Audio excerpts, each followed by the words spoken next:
السلام علیکم دوستانو، په دې هیله چې ټول به راته روغ او جوړ یاست. په لومړي سر کې ټولو افغانانو ته د سترې بریا مبارکي وایم. افغانستان وکولای چې بنګلادیش ته په لومړۍ 50 اوریزه لوبه کې ستره ماتې ورکړي.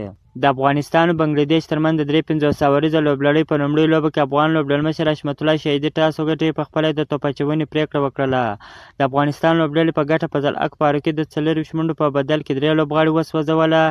راشد خان بیا د 21 منډو په بدل کې 2 لوبغاړي وسوځوله. مجيب رحمان بیا د 23 منډو په بدل کې 2 لوبغاړي وسوځوله، او دا رقم احمد نبي عظمت الله بیا یو لوبغاړي وسوځوي. د بنګلادیش لوبډلې ډېره خرابه بې خونده توپوهنه وکړله. له باران له کبله لوبه 43 اورونه سوله. د خپلو 9 لوبغاړو په سوځېدو سره 169 منډې جوړ کړلې. د بنګلادیش لوبډلې لپاره یو لوبغاړي 50 منډې جوړ کړې، بل لوبغاړي ونه توانېدی چې د بنګلادیش لوبډلې لپاره ښه منډې جوړې کړي. د افغانستان لوبډلې لپاره 170 منډې هدف کېښوی.